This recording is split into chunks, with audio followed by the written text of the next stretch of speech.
So, Snyder Cut finally happened, and yeah, I have a lot to say, so spoilers ahead.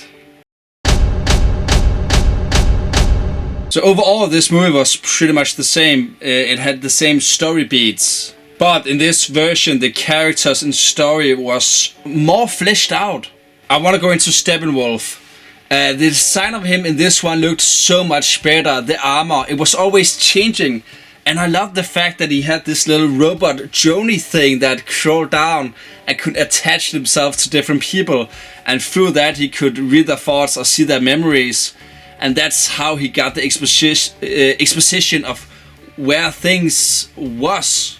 Also, the Themyscira scene with Steppenwolf was amazing. So much better than the theatrical cut. Just seeing him take these horses and just throw them all around. It looks so great, and the Amazonas was so great in themselves. They did so much better. There was so many more of them, and they just looked badass. Back to his armor, I quickly want to mention that when there was a scene where he kind of took it off and he was vulnerable, and you really felt like this was an alien. And the way you saw him in this state was so good, because we didn't get to see that in the other version. So see him there without his armor, just, for me, that was a big moment. Like, I was like, does he have horns underneath? Is that a part of his helmet or what? But when you actually got to see that it is just a suit covering his whole body. Even the horns, he actually had them. I thought that was so great. But especially the exposition in this movie, like I said before, was really different. Where you have in the theatrical cut, you have in the beginning, you had Batman on the rooftop fighting a parademon because it just appeared. And then he trapped it, it exploded, and when it exploded on the bricks, you just saw, okay, the 3 mother boxes. Where here you actually had, after the Themyscira scene, you had they sent the arrow, Diana went to find the arrow had what I'm guessing is their language, and that language lead her to a cave. She found the cave, came into the cave, and in the cave she then saw the whole story of what had happened before. Darkseid had been here before, thousands of years ago, and there had been a war already. And then she goes to Bruce to tell him all this. Except in the other cut, it's just Bruce discovering this, like, what are these boxes? And ask Diana about it. What are these boxes? Oh, let me tell you, these boxes are blah blah blah blah blah blah. Where here the exposition is just like the drone. Everything is just so much better done. I can definitely see why Cyborg is the heart of the movie. Like, his flashback scenes was so amazing done. He had a football game, and his father wasn't there, so he had a big fight with his mother in the car, and that caused her to look away from the road, and they crashed and she died. Where in what they did in Doom Patrol was that he was fighting with his mother in the kitchen, and I think she was experimenting with some chemicals. He got angry, he pushed them aside, and the chemicals bound and created an explosion, and he killed his own mother. In both instances, he killed his own mother, which is so horrible for a character to do that, and to live with that, and to die themselves and lose all their limbs, and then bring Bud back. And I think in both instances, it was done so well. Like, we saw Cyborg following this woman, a waitress with her daughter, to the bank, and they were in a need of money, and he made sure they had money enough to make it through, because this was a mother, and he lost his own mother, and that's a hero. He wanted to make sure that they could make it through, and it's moments like that made this movie so amazing. Also, his father, I know they had a troubled relationship, but he really tried, and in the end, he ended up giving his life, because he made sure that this beam hit one of the mother boxes, and in doing so, it created a heat inside of the box so they could track it, and that's how they can find Steppenwolf in the end in Russia. And in doing so, he gave his own life because he knew if not, the world would be destroyed. He gave his life for humanity. He gave his life because he trusted his son. He trusted his son and this team. And it makes so much more sense that they found these things or these people or these places because of this exposition laid down already. The black suited Superman, yeah, I liked it, but it really meant nothing to the movie. You could have him in the blue and red suit and it really wouldn't change anything except for the look. But I liked seeing it, but yeah, most of the scene where he came back and fought the Justice League was more or less the same. There was a couple of extra scenes in there and lag off. I especially like the add-on where Flash runs and Superman dodges him and he runs straight into Aquaman. That was funny. And I like that it didn't have from the Batman vs Superman, "Tell me, do you bleed? You will." Where instead of coming from Batman, it came from Superman, because that was in the theatrical cut, wasn't it here? I was happy about that. And also you had Lois Lane mourning through the movie, and through her we saw the Martian Manhunter. And I don't know exactly what I think about the look. I wasn't not satisfied. It was alright, but something about him just, for me, seemed too CGI. Like, it wasn't polished, it wasn't finished. But I still enjoyed seeing him. But it was weird seeing him in the Martha scene. And then later on, at the final end, he then came to Bruce Wayne. Like, why did you disappear from this battle? You tried to help Lois Lane get over her grief, and then you just fly off, or whatever he did. The Flash. We had the Iris West scene, and it was, I mean, I liked the fact that his shoes exploded when he had to run, because he had to run so fast, so that it just exploded and he was barefoot. I really like the detail of that.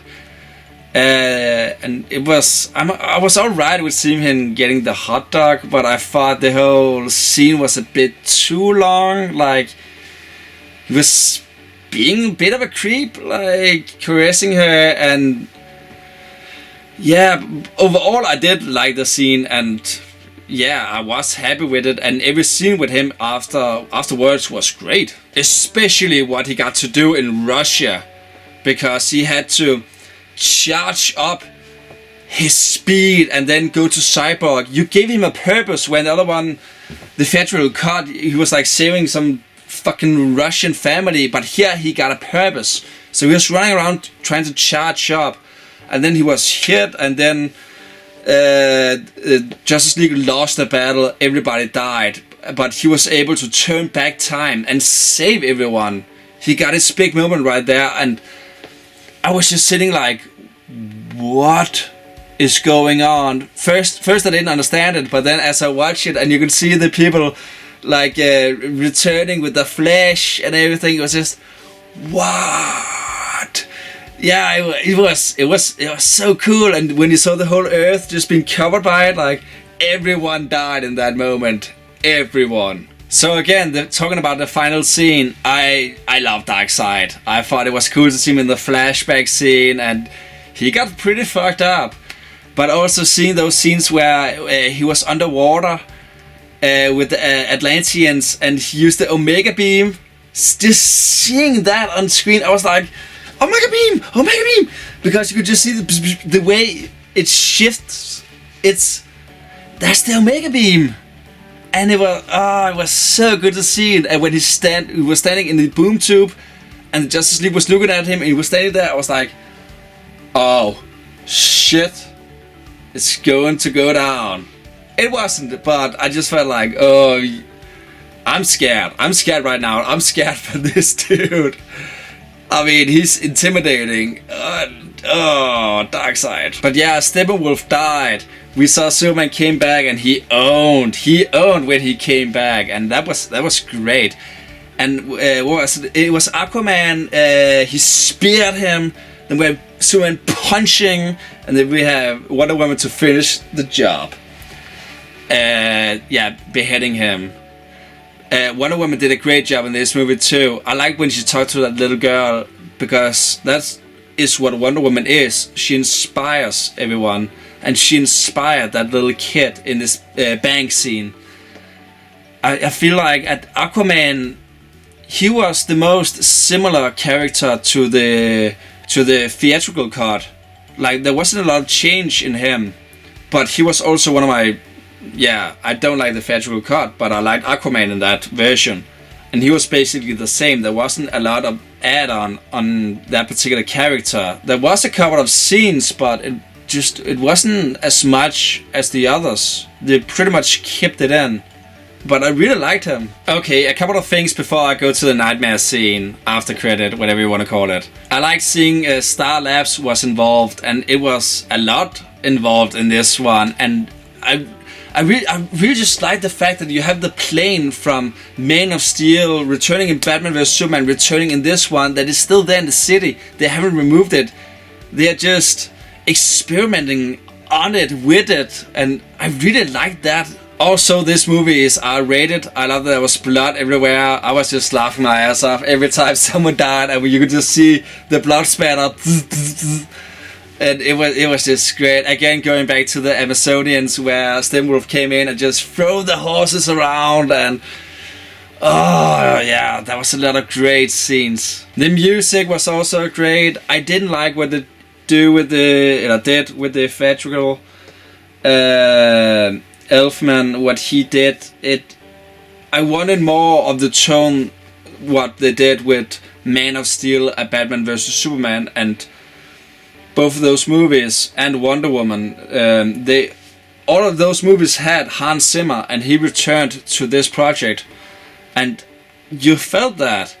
So it was great to see that score being carried out, because that's what it needed to do to make this feel like a complete story. The aspect ratio, I don't have a problem with it. I sometimes watch old episodes of The Simpsons, and they are in the old aspect ratio, old comedic series or whatever you're gonna watch. Like, I'm used to it, so it was like, the movie begins, and it's like, yeah. I was like 2 minutes in and didn't notice. What it does, the aspect ratio, is it gives you more on the top and on the bottom, instead of on the edges. That's what it does. So you have more on, here, and it's Zack Snyder, so you just know it's beautiful shot. Okay, nightmare scene.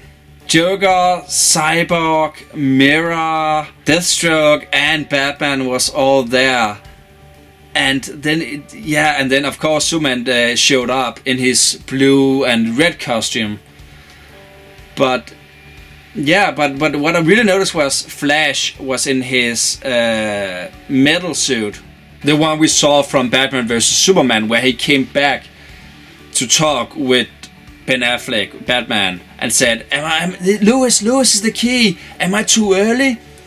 And Ben Affleck in this movie even mentioned that scene and said he came to me. So he know about that scene and that message. So that's an important factor, and I think that it's Lois Lane, she's dying, and that makes Superman go evil. But more than that, this movie set up that Lois Lane maybe is, or maybe later she would be, pregnant, because they kind of focused on that.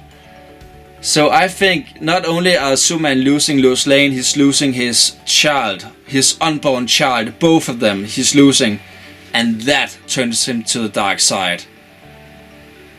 But all around, I really enjoyed this version of Justice League. I thought this was great. There was so much more to unravel, to unpack with these characters, especially because a lot of them haven't had their own movie. The only one that's had their own movie is Wonder Woman and Superman, and Superman wasn't. Yeah, it was barely in the movie. So. Seeing all that just come together like this, it was great. So I'm happy. I enjoyed it. What do you think? Tell me in the comments below, and see you in the next one. Bye.